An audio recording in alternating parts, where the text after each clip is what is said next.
Okay so इस video के अंदर हम डिस्कस करने वाले हैं पीसीटी की रीएब्जॉर्प्शन के बारे में। पीसीटी में क्या क्या रीएब्जॉर्ब होता है, कैसे कैसे रीएब्जॉर्ब होता है, वो सारी चीज़ें हम डिस्कस करने वाले हैं अपनी इस वीडियो के अंदर। Okay, let's start. Proximal converted tubule, सबसे पहली बात तो ये है कि 65% रीएब्जॉर्प्शन यहाँ होता है।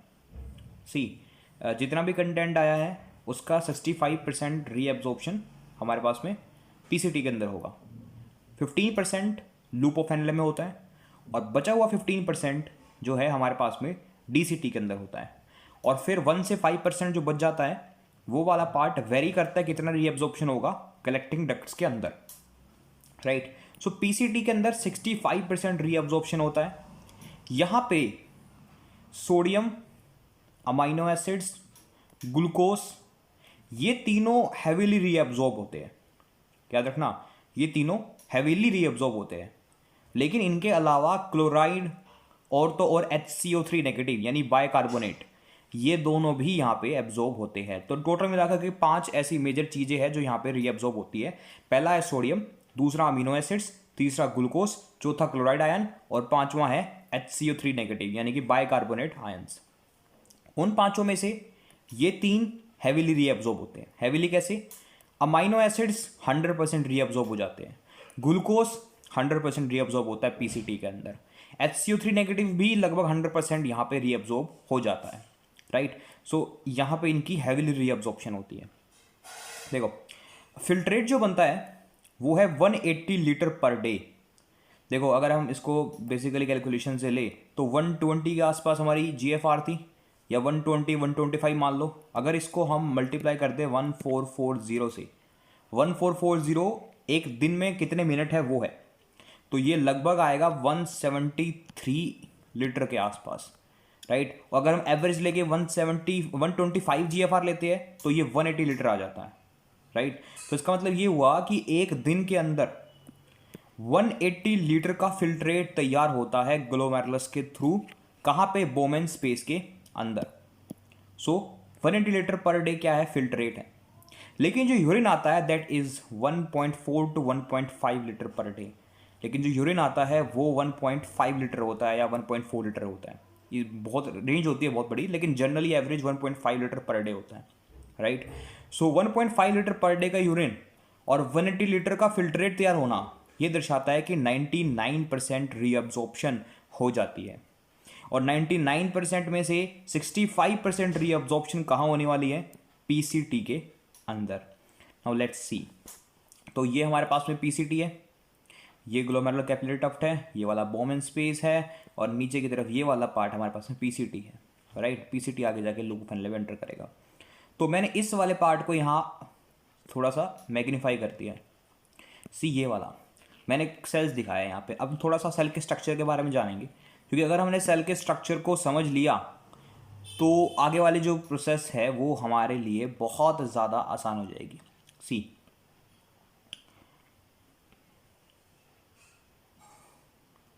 सबसे पहली बात तो ये है कि इन सेल्स के पास में 2 सरफेस है। एक है ये वाला सरफेस, जिगजैग डिजाइन देख रहे हो, ये है ल्यूमिनल सरफेस। और ये जो ल्यूमिनल सरफेस है ये होता है इस तरफ ल्यूमन की साइड। तो जो ल्यूमन, ये खाली एरिया है, यहाँ पे जो सरफेस है ना वो एक्चुअली में ये वाला है, यानी कि ये वाला ल्यूमन है। देखो मैंने मेंशन कर रखा है ल्यूमन, तो ये वाला है ल्यूमिनल सरफेस, राइट। और ये वाला जो साइड में पार्ट है नीचे की तरफ, ये है बेसोलेटरल सरफेस। क्या कहते हैं? बेसोलेटरल सरफेस, क्योंकि ये बेस की तरफ है, राइट, और लेटरली भी है। This is basolateral surface, this is luminal surface. Luminal surface इस तरीके से जिगजैग पैटर्न में होता है, और ये इसलिए होता है तो ताकि इसका सरफेस एरिया बढ़ जाए, क्योंकि यहाँ पे अभी रीअब्जॉर्प्शन होने वाली है। और ये जनरल सा रूल है कि अपना सरफेस एरिया बढ़ाने के लिए चीज़ें अडेप्ट कर लेती है, तो इन सेल्स ने भी इस तरीके से अडेप्टेशन की हुई है। So this is luminal surface, this is basolateral surface, right. Okay, अब रीअब्जॉर्प्शन कितने तरीके से हो सकती है? देखो, एक रीअब्जॉर्प्शन है कि यहाँ से ल्यूमन से चीज़ आएगी, सेल्स के अंदर जाएगी, और सेल से वो बाहर इंटरस्टिशियल स्पेस में निकल जाएगी, और फिर वो ब्लड के अंदर रीअब्जॉर्ब हो जाएगी। तो एक रास्ता तो है सेल के थ्रू जाना, सेल के थ्रू जाना, and this is called transcellular. क्या कहते हैं इसे? Transcellular. तो एक मैकेनिज्म हमारे पास में होता है ट्रांस सेलुलर ट्रांसपोर्ट, और दूसरा होता है इन दो सेल्स के बीच के गैप से निकल करके जाना, and this is called para cellular transport, right. So दूसरा है इन गैप के थ्रू निकल के जाना, that is para cellular transport. और अगर आपको याद हो तो ये दोनों सेल्स किसके थ्रू जुड़े रहते हैं? They are tight junctions, right. These are tight junction, tight junction के थ्रू ये कनेक्टेड रहते हैं। और टाइट जंक्शन की खास बात ये है कि ये वाटर टाइट नहीं होते, टाइट जंक्शंस के अंदर से पानी निकल सकता है, तो यानी कि पानी की जो रीअब्जॉर्प्शन है वो यहाँ से पॉसिबल है। और अगर पानी यहाँ से रीअब्जॉर्ब होता है ना, तो पानी अकेला नहीं आता, अपने साथ में कुछ चीज़ों को भी लेके आता है, वो भी देखेंगे हम लोग, राइट। तो दो तरीके से रीअब्जॉर्प्शन पॉसिबल है। पहली बात तो पैरा ट्रांसपोर्ट मैकेनिज्म यानी पैरासेलुलर, और दूसरा है ट्रांस सेलुलर ट्रांसपोर्ट, कि सेल्स के थ्रू होना। क्लियर? सी, हम जरा नीचे नजर डालते हैं।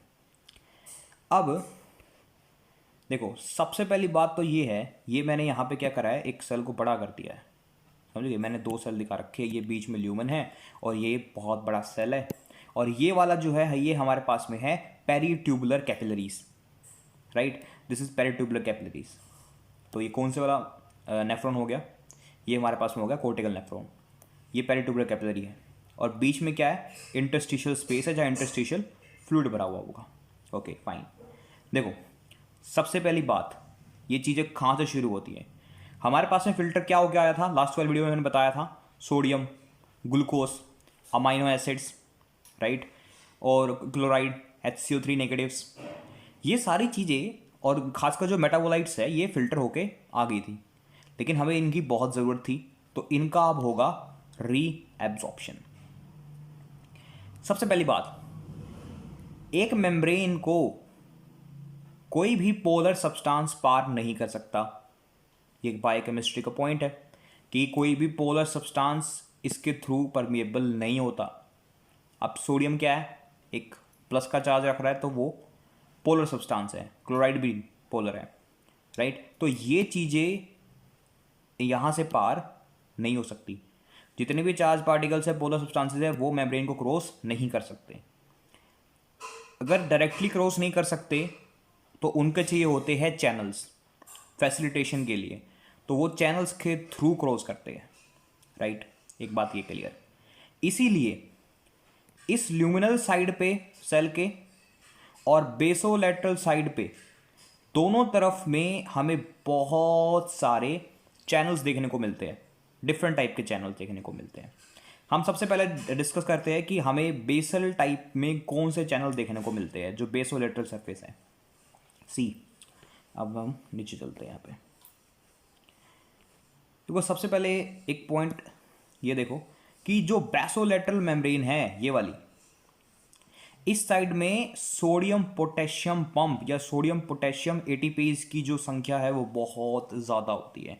सो there are lots of sodium potassium pump out there, right. So this is basolateral membrane में lots of sodium potassium pump are there.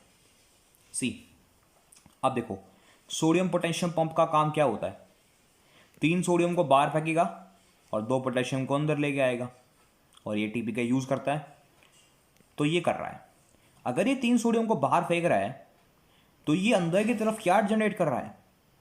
ये अंदर की तरफ सोडियम की कम कंसंट्रेशन को जनरेट कर रहा है। ध्यान सुनना है सारा पॉइंट।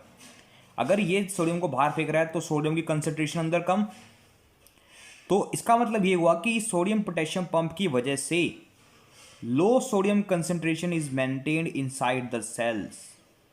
पहली बात तो ये क्लियर कि सोडियम पोटेशियम पंप की वजह से हमेशा ये जो पीसीटी के सेल्स है, इनके अंदर जो सोडियम की कंसंट्रेशन है वो कम रहती है मैं क्लियर? ठीक है, तो एक चीज़ तो अब ये हो गई कि सोडियम की कंसंट्रेशन कम है। अब हम देखते हैं कि इसका क्या अफेक्ट पड़ता है। अब देखो, मैंने कहा कि बेसोलेटरल साइड पे हमारे पास में, एक सेकेंड,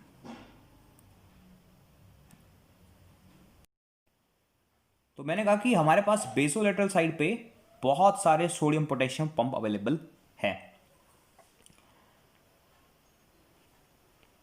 अगर यहां पे सोडियम की कम कंसेंट्रेशन जनरेट हो गई और ल्यूमन के अंदर अब कंसेंट्रेशन कैसी है, ज्यादा, क्योंकि ल्यूमन के अंदर क्या फिल्टर होके आया अभी अभी, ल्यूमन के अंदर सोडियम फिल्टर होके आया, तो इस वाले पार्ट में ल्यूमन के अंदर सोडियम की कंसेंट्रेशन है ज्यादा और यहां है कम, तो कंसेंट्रेशन ग्रेडियंट बन गया कि नहीं बन गया दोनों के बीच में।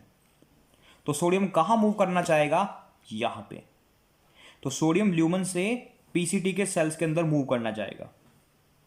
पहली बात तो ये क्लियर।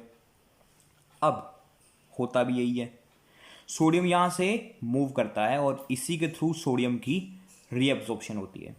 तो पहला पॉइंट क्लियर कि सोडियम की रीअब्जॉर्प्शन कैसे हो रही है कि यहां पे बेसोलेटरल सरफेस पे बहुत सारे सोडियम पोटेशियम पंप है जो सोडियम को बाहर फेंक रहे हैं, जिसकी वजह से सोडियम की कंसेंट्रेशन अंदर कम हो जाती है, कंसेंट्रेशन ग्रेडियंट बनता है और सोडियम ल्यूमन से अंदर मूव करता है थ्रू सेवरल चैनल्स। लेकिन वो चैनल्स नॉर्मल चैनल्स नहीं होते। सी, अब हम बात करते हैं ग्लूकोज के साथ। देखो, कोई भी चैनल सोडियम का इंडिपेंडेंट नहीं होता। ल्यूमिनल साइड पे हमें देखने को मिलते हैं या तो को ट्रांसपोर्टर्स या एंटी ट्रांसपोर्टर्स। कौन कौन से बोले मैंने, या तो वो चैनल्स जो जब मूव करवाएंगे जब दो चीजें एक साथ मूव करेगी, या फिर एंटी पोर्टर्स जो जब मूव करवाएंगे जब एक चीज अंदर मूव करेगी और दूसरी चीज बाहर मूव करेगी। सो ल्यूमिनल साइड में हमें यही देखने को मिलते हैं। और पहला हम पढ़ रहे हैं सोडियम ग्लूकोज को ट्रांसपोर्टर। अब हम आ गए ल्यूमिनल साइड पे। सो ल्यूमिनल साइड के अंदर हमें क्या देखने को मिलता है, सोडियम ग्लूकोज को ट्रांसपोर्टर। सी, अब ये क्या करता है, इसमें दो पॉकेट्स है, इस ट्रांसपोर्टर में दो पॉकेट्स हमें देखने को मिलती है। एक पॉकेट सोडियम को पकड़ेगी और दूसरी वाली पॉकेट ग्लूकोज को पकड़ेगी। अब सोडियम को तो जाना ही है यहां पे अंदर, क्योंकि उसका तो कंसंट्रेशन ग्रेडियंट बना हुआ है, वो ग्लूकोज को भी साथ में ले जाता है, जबकि ग्लूकोज का कंसंट्रेशन ग्रेडियंट ये नहीं है। अच्छा, ग्लूकोज कहां ज्यादा होगा, यहां ज्यादा होगा या फिर यहां ज्यादा होगा? ग्लूकोज ऑब्वियसली सेल के अंदर ज्यादा होगा। कभी सेल के अंदर ग्लूकोज की मात्रा बहुत ज्यादा होती है क्योंकि ये लगातार काम कर रहा है, तो ग्लूकोज का कंसंट्रेशन यहां ज्यादा है और ग्लूकोज की कंसंट्रेशन ल्यूमन के अंदर कम है। तो सोडियम तो हाई कंसंट्रेशन से लो कंसंट्रेशन पे मूव कर रहा है, लेकिन ग्लूकोज लो से हाई पे मूव कर रहा है। तो ये एक एक्टिव ट्रांसपोर्ट है और इस तरह के एक्टिव ट्रांसपोर्ट को हम बोलते हैं secondary active transport. Primary active में तो एटीपी लगता है, लेकिन सेकंड में कोई एटीपी नहीं लग रहा। लेकिन ये जो सोडियम की एनर्जी रिलीज होगी ना, देखो सोडियम हाई कंसंट्रेशन से लो कंसंट्रेशन पे जा रहा है और थर्मोडायनेमिक्स के हिसाब से ये अपनी हाई एनर्जी स्टेट से लो एनर्जी स्टेट के अंदर जा रहा है, तो ये एनर्जी रिलीज करेगा और वो एनर्जी ग्लूकोज को मिल जाती है, तभी वो मूव कर पाता है अंदर।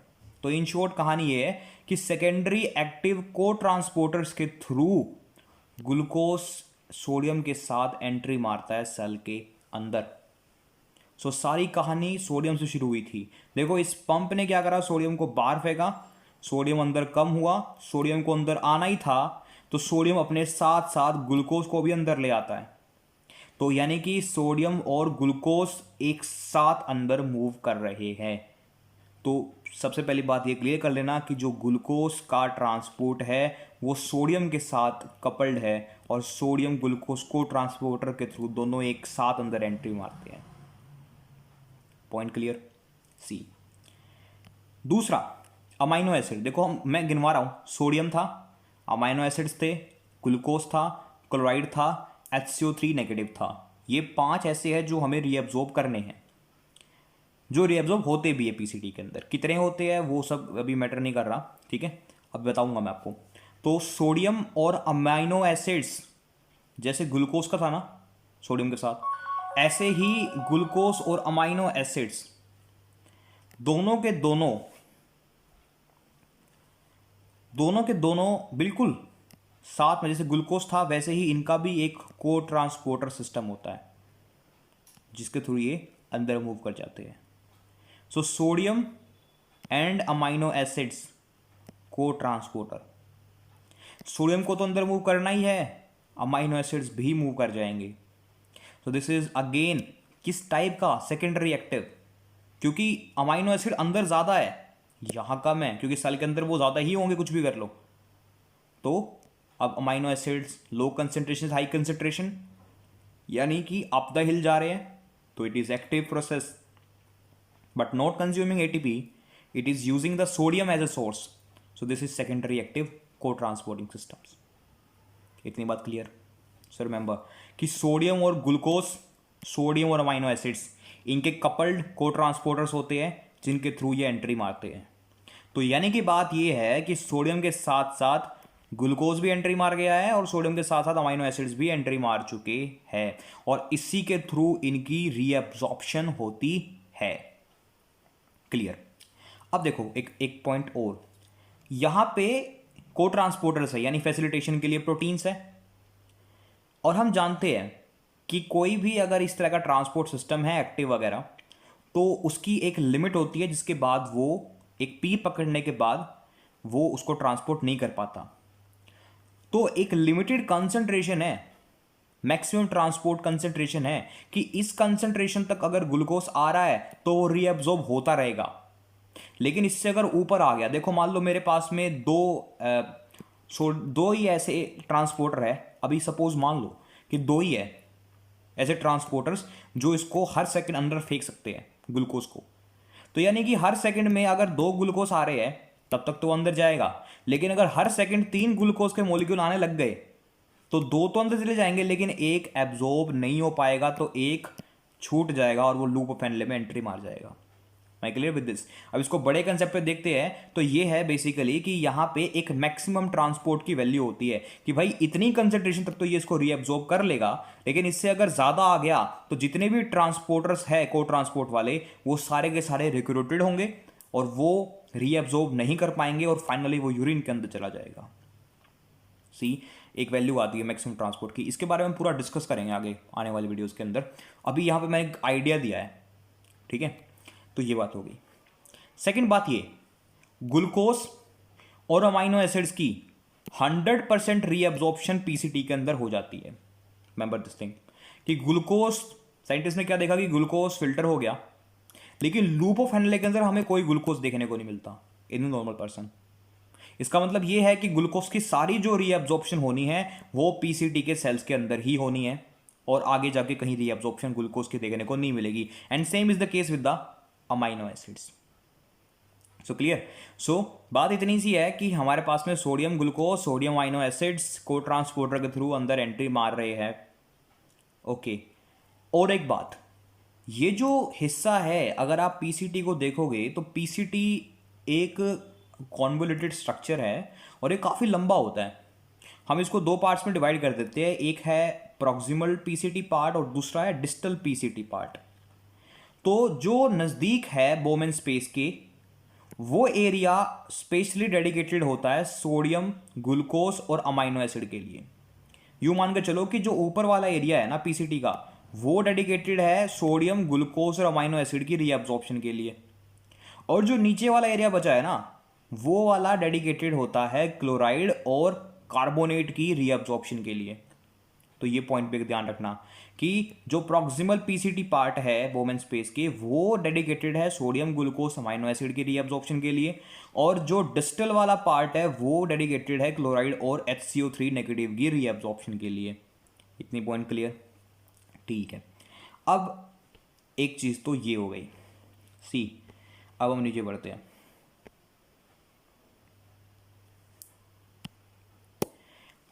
देखो एक फिर यहां पे पॉइंट आते हैं, as sodium potassium requires energy, sodium potassium pump को एनर्जी चाहिए, तो इसलिए ज्यादा माइटोकॉन्ड्रिया बेसोलेटरल सरफेस की तरफ होते हैं। अगर हम इस सेल के स्ट्रक्चर को यहां देखो, जैसे मैंने दिखाया है यहाँ पे, ये देखो ये वाला जो इसका ना एक हिस्टोलॉजिकल स्ट्रक्चर है, ये वाला थोड़ा सा हिस्टोलॉजिकल स्ट्रक्चर है। यहाँ पे तुम्हें स्ट्राइएशन दिख रहे हैं, ये स्ट्राइएशंस, साइंटिस्ट को ये स्ट्राइएशन दिखे थे। जब उन्होंने छानबीन करी ना तो उनको पता चला कि ये स्ट्राइएशन एक्चुअली माइटोकॉन्ड्रिया है और बहुत सारे माइटोकॉन्ड्रिया है। और फिर उनको रीजन समझ में आ गया कि यहाँ पे माइटोकॉन्ड्रिया क्यों है, क्योंकि यहाँ पे सोडियम पोटेशियम पंप की ज़्यादा मात्रा है, क्योंकि ल्यूमिनल सरफेस पे तो कोई एनर्जी ज़्यादा लगी नहीं रही, वहाँ तो सारे सेकेंडरी एक्टिव ट्रांसपोर्ट चल रहा है, मेन तो यहाँ हो रहा है। तो यहाँ पे माइटोकॉन्ड्रिया की संख्या बहुत ज़्यादा होती है। तो इसको भी क्वेश्चन आ जाता है कि कहाँ पे संख्या ज़्यादा होती है माइटोकॉन्ड्रिया की, और रीज़न भी अब आपको पता चल गया। अब अब हम बात करते हैं मेन चीज की। देखो पीसीटी के सेल ने इसको रीअब्जॉर्ब कर लिया, लेकिन हमें तो इसको ब्लड में भेजना है कि नहीं भेजना, हमें थोड़ा यहाँ पे रखना है इसको। तो यहाँ पे अब सोडियम आ गया है, ग्लूकोज भी आ गया है और अमाइनो एसिड्स भी आ गए हैं। अब क्या होगा, सी सोडियम तो जा ही रहा है सोडियम पोटेशियम पंप के थ्रू, ठीक है। सोडियम आता है इंटरस्टिशियल स्पेस में और इंटरस्टिशियल स्पेस से सोडियम इन पेरिट्यूबुलर कैपिलरीज के अंदर एंट्री मारेगा और ब्लड के अंदर एंटर। इतनी बात क्लियर, ठीक है।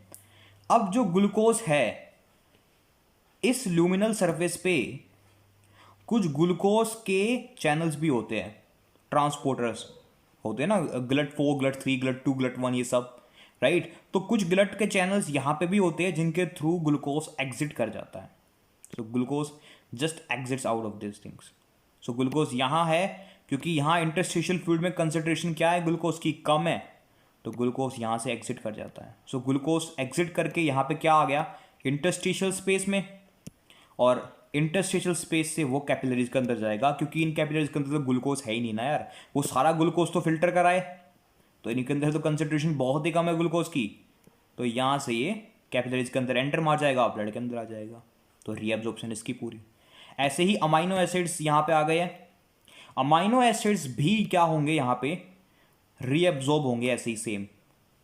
रीअब्जॉर्ब मतलब यहां से इनके भी चैनल्स हैं अमाइनो एसिड्स के स्पेसिफिक। अब अमाइनो एसिड्स ना बहुत टाइप के होते हैं, राइट, 22 टाइप्स के अमाइनो एसिड हैं, तो सारे के सारे अमाइनो, हर पर्टिकुलर अमाइनो एसिड के लिए एक डिफरेंट चैनल होता है। थ्रोनिन का अलग है, ग्लूटामीन का अलग है, ग्लाइसिन का अलग है, तो सबके अलग अलग चैनल्स हैं, वो अपने अपने चैनल्स के थ्रू इस इंटरस्टिशियल स्पेस में आएंगे और इंटरस्टिशियल स्पेस से वो कैपिलरीज के अंदर आएंगे और फिर ब्लड के अंदर एंट्री मार जाएंगे। So this is how complete reabsorption take place in the case of sodium, glucose and amino acid। बहुत सिंपल है, कुछ है ही नहीं। बस याद रखना कि यहाँ पे बहुत सारे सोडियम पोटेशियम पंप है जिन्होंने सोडियम को कंसेंट्रेशन को कम कर दिया। उसके बाद सोडियम अंदर आना चाहता है लेकिन वो अपने साथ साथ ग्लूकोज को भी ले आता है, अमाइनो एसिड को भी ले आता है। तो ये फैसिलिटेशन बेस्ड फिनोमिना है, इसी वजह से इनका एक मैक्सिमम ट्रांसपोर्ट आता है, एक कंसंट्रेशन जिस तक ये एब्जॉर्ब हो पा रहे हैं, ज़्यादा होंगे तो वो यूरिन के अंदर निकल जाएंगे। 100% रीअब्जॉर्प्शन हो जाती है ग्लूकोज की और लगभग सारे अमाइनो एसिड्स की पीसीटी के इनिशियल पोर्शन के अंदर। मैंने कहा ना कि इनिशियल पोर्शन डेडिकेटेड है इन तीनों के लिए, और जो फर्दर पोर्शन है, जो फादर पोर्शन है, वो डेडिकेटेड है क्लोराइड और HCO3 नेगेटिव के स्पेसिफिकली, ठीक है, वहाँ पे उसके ज़्यादा मैकेनिज्म मिलता है। Clear, okay. नाउ एक चीज़ और अब यहाँ पे रह गई है, तो एक जो चीज़ यहाँ पे रह गई है वो ये है कि सी यहाँ पे सोडियम बाहर निकल रहा है, राइट, और पोटेशियम अंदर आ रहा है। अब देखना, पोटेशियम अंदर आ रहा है, यहाँ पे अंदर पोटेशियम भी बहुत ज़्यादा है, तो फिर क्या करता है, पोटेशियम यहाँ से लीक होना शुरू हो जाता है। मैं बता दूं कि इस बेसोलेटरल मेम्ब्रेन पे बहुत सारे छोटे छोटे पोटेशियम लीकी चैनल्स भी होते हैं, तो पोटेशियम उन लीकी चैनल्स के थ्रू क्या हो जाता है, निकलना शुरू हो जाता है। तो देखो, एक चीज तो ये कि यहां पे पॉजिटिव की संख्या लगातार कम हो रही है, क्यों, क्योंकि 3 पॉजिटिव बाहर गए हैं, 3 सोडियम, और 2 पॉजिटिव चार्ज अंदर आए हैं, तो एक का नुकसान हुआ, ठीक है, और ऊपर से जो पोटेशियम आया वो भी अब निकल रहा है। तो इस वजह से ओवरऑल जो यहाँ पे सरफेस है ना, वो थोड़ा सा नेगेटिव रहता है, मतलब स्लाइटली थोड़ा नेगेटिव की साइड रहता है। तो यहाँ पे इसलिए हम बोलते हैं कि सोडियम भी लो है और ये इलेक्ट्रोनेगेटिव भी है अंदर, और ये इलेक्ट्रोनेगेटिव जो है ना, ये अट्रैक्ट करने में हेल्प करता है सोडियम को। और तो सोडियम के पास अब कंसंट्रेशन ग्रेडियंट तो था ही, क्योंकि सोडियम कंसंट्रेशन अंदर कम है, अब उसको एक इलेक्ट्रिक ग्रेडियंट भी मिल गया। क्यों, क्योंकि अंदर नेगेटिव चार्ज है और नेगेटिव चार्ज सोडियम को अट्रैक्ट कर रहा है। तो इसी वजह से जस्ट फंक्शन क्या है इस इलेक्ट्रोनेगेटिव होने का, ये सोडियम की जो ट्रांसपोर्ट की कैपेबिलिटी है ना, उसको और इफेक्टिव बना देता है, ताकि अच्छे तरीके से ट्रांसपोर्ट हो पाए, क्योंकि नेगेटिव अंदर है, पॉजिटिव को खींच लेगा, प्लस कंसंट्रेशन ग्रेडियंट तो है ही, ठीक है। एक पॉइंट ये था। एक पॉइंट और जो नोट करने की बात ये है कि अगर सोडियम यहां जा रहा है तो सोडियम को कौन फॉलो करता है, ऑब्वियसली यार वाटर, तो वाटर भी यहां से एंटर करना स्टार्ट हो जाता है। सो ये रीजन है कि वाटर अंदर मूव कर रहा है, तो यहां पे भी थोड़ी बहुत वाटर की रीअब्जॉर्प्शन हो रही होती है। और वाटर अकेला अंदर नहीं जाता, वाटर अपने साथ साथ कई बार कुछ छोटे मोटे आयंस जो है कैल्शियम वगैरह या जो दूसरे छोटे मोटे आयंस बच गए उनको भी अपने साथ ले जाता है रीअब्जॉर्प्शन के लिए, और उनके भी चैनल्स यहाँ पे होते हैं, वो भी निकल करके रीअब्जॉर्ब हो जाते हैं। तो बहुत छोटा सा पार्ट है लेकिन ये भी होता है। एंड वो जो छोटे मोटे आयंस जो वाटर के थ्रू एंट्री मार रहे हैं ना ऐसे, उनके वो खुद नहीं जा रहे, कोई सेपरेट मैकेनिज्म नहीं है, जस्ट वाटर के थ्रू आ गए हैं, उन एंट्री को, उस पूरे फिनोमिना को बोलते हैं सोलवेंट ड्रैग। क्या बोलते हैं? Solvent drag. तो सोलवेंट ड्रैग क्या फिनोमिना है? सोलवेंट ड्रैग ये है कि वाटर तो जा ही रहा था, उसके साथ साथ छोटे मोटे आयंस वगैरह जो है, क्लोराइड हो गया, कैल्शियम हो गया, ये सारे भी एंट्री मार जाते हैं अंदर। ठीक है, तो सोलवेंट ड्रैग के थ्रू भी थोड़ी बहुत रीअब्जॉर्प्शन होती है, पर मेजर यही पार्ट प्ले करता है।